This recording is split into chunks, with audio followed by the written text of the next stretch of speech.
এসেছি আমরা পরামর্শ করে আমাদের যে সামাজিক এবং ইসলামিক কার্যক্রম প্রতিনিধি ছিলেন এদের পক্ষ থেকে আমরা এসেছি।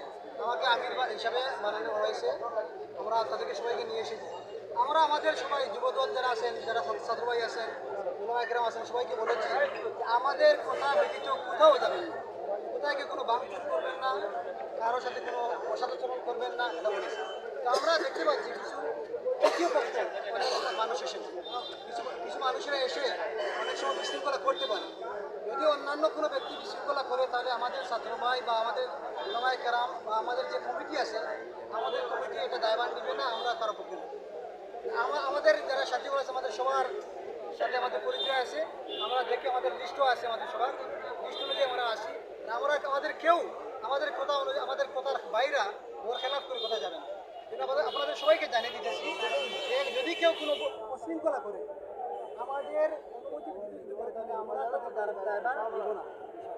এটা হলো বা অনৈতিক কাজগুলো বন্ধ হয়ে গেছে, কিন্তু এই আন্দোলন যখন যখন শেষ হয়ে যাবে, পরে যারা আন্দোলন করেছিল ওদের বিরুদ্ধে কি কোনো পদক্ষেপ নেবে কি না, এরকম কোনো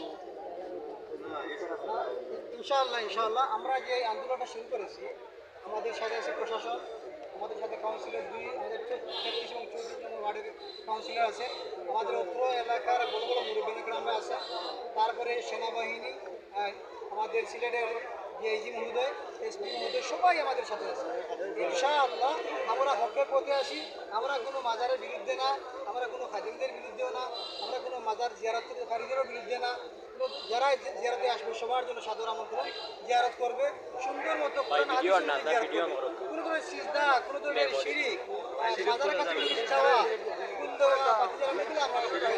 তারপরে গান বাজনা, নারীদেরকে মানুষের সামনে দর্শন করে কোমর দুলিয়ে নিয়ে নাচ গান করা, এগুলোর বিরুদ্ধে আমাদের আন্দোলন। এটা সমাজ বিরোধী।